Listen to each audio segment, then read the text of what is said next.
É até interessante a gente falar sobre essa questão de morte, né? De morte. Eu estava até conversando com o meu pastor sobre isso essa semana.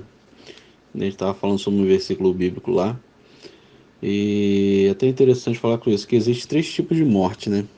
Morte espiritual, a morte física e a morte eterna. São esses três tipos. A morte espiritual, né, pessoal, ela se caracteriza pelo fato da pessoa ela não ser nascida de novo, né? Então a pessoa está num estado de morte. Como é que a gente sabe disso? A gente sabe disso através do livro de Efésios, né? Efésios diz o seguinte, que nós estávamos mortos em nossos delitos e pecados. Então, quer dizer, nós estávamos num estado de morte quando a gente não pertencia a Cristo, quando a gente não é, era nascido de novo, né? Então, Efésios fala que nós estávamos mortos em nossos delitos e pecados.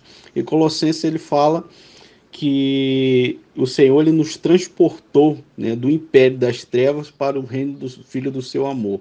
Ou seja, então quando você nasceu de novo, você foi transportado do reino de trevas, no estado de morte física, né, que é morte espiritual que a gente fala, você foi trazido de um reino, tirado de um reino, que era um reino de trevas, levado para um reino de luz, que é o reino de Cristo, para a vida, né? Então a gente chama essa morte de morte espiritual. São todas aquelas pessoas que não estão em Cristo Jesus, e elas estão no estado de morte. Elas estão no reino, no império das trevas. E aí então quando elas saem do império das trevas e vêm para o reino da luz, elas saem da morte para a vida. É o que a Bíblia nos ensina, né? A morte física, né, é o que a gente fala, que a palavra de Deus fala que a vida da carne está no sangue, né? A vida da carne está no sangue. Então, quando uma pessoa morre, ela a sua alma, né, ela vai para o inferno, vai para o céu, e o seu espírito volta para Deus, que é o sopro de vida. Então essa é chamada morte física, né? A morte do corpo. A gente chama da morte do corpo. É até interessante esse fato, né, que os cientistas eles declaram quando uma pessoa está em coma, que foi o caso desse pastor aí, era um coma, né, praticamente que ele estava. Os médicos eles declaram que a pessoa quando ela tem uma morte cerebral, né? Que eles colocam um aparelho lá na cabeça da pessoa e vê que não tem atividade cerebral, eles dizem que a pessoa morreu. Mas na verdade não é uma morte, né? Não é uma morte física, não é declarada, não é como uma morte física, né? A pessoa ainda está viva. Tanto que existem vários relatos aí, né, na internet que vocês podem ver de pessoas que estavam em coma, ouviram os médicos falarem que iam tirar os órgãos dela e doar para outras pessoas.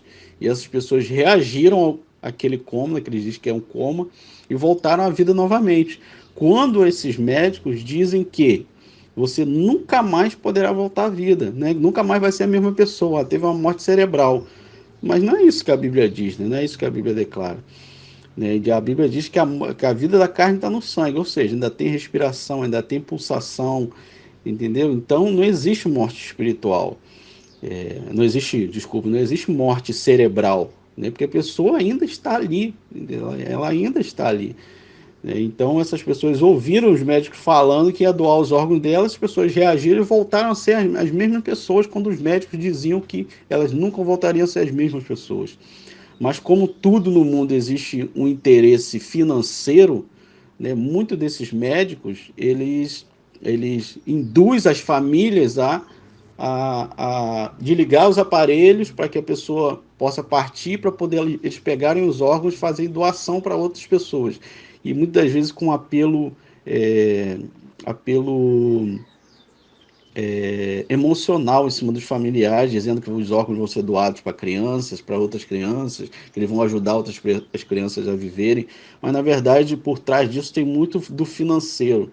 Eu não sei se vocês sabem, mas a maioria dos transplantes médicos que são feitos custa em torno de 3 milhões, 1 milhão, 2 milhões. É porque a gente não vive essa realidade aqui. Mas nos Estados Unidos, o transplante de órgãos e tráfico de órgãos é coisa que movimenta bilhões por ano. Por ano. Né? Que sai milhões por mês. Entendeu? Então existe um outro tipo de interesse por trás disso daí. Então, quando se trata de morte, né? Quando a pessoa verdadeiramente só morre quando a vida deixa o corpo dela, o sopro de vida de Deus sai dela. Enquanto não sai, ainda há vida. Mas aí, para concluir, pessoal, como eu estava falando com vocês, eu estava conversando com o meu pastor, né? Anteontem, eu estava conversando com ele. Aí ele tava falando comigo, a gente tava conversando sobre o inferno, né? Sobre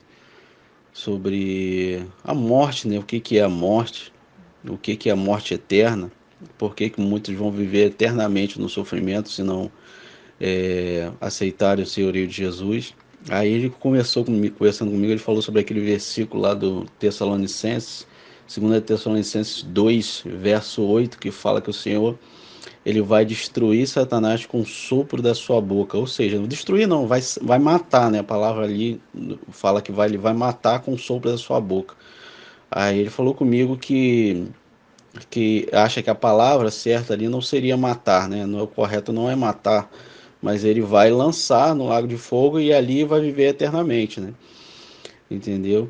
Na verdade, é o que a gente fala da morte eterna, né? Não significa necessariamente tirar a vida e extinguir para sempre, né?